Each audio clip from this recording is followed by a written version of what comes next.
If you've read the espionage novels of John le Carré, you know that no other writer today has so brilliantly evoked the subterranean workings of government, perhaps because he himself was once a British spy.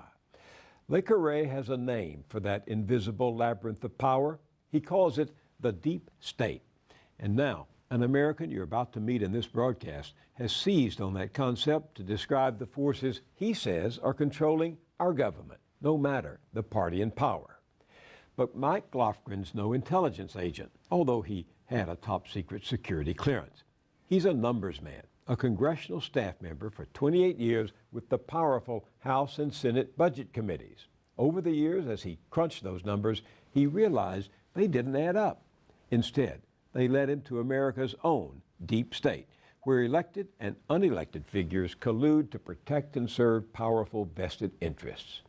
Mike Lofgren was so disgusted, he not only left Capitol Hill, he left the Republican Party and wrote this book, The Party is Over, How Republicans Went Crazy, Democrats Became Useless, and the Middle Class Got Shafted.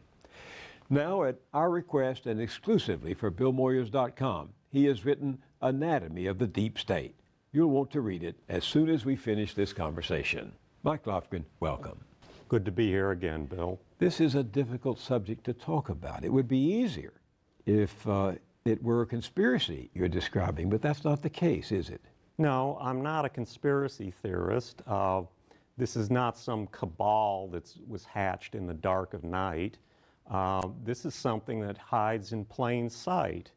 It's something we know about, but we can't connect the dots, or most people don't connect the dots.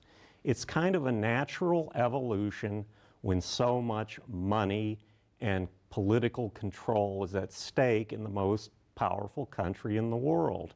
This has evolved over time. And you call it the real power in the country. Correct. It is a hybrid of corporate America and the national security state. Everyone knows what the military-industrial complex is, since Eisenhower talked about it in his farewell address. We must guard against the acquisition of unwarranted influence, whether sought or unsought, by the military-industrial complex. The potential for the disastrous rise of misplaced power exists and will persist. We must never let the weight of this combination endanger our liberties or democratic processes.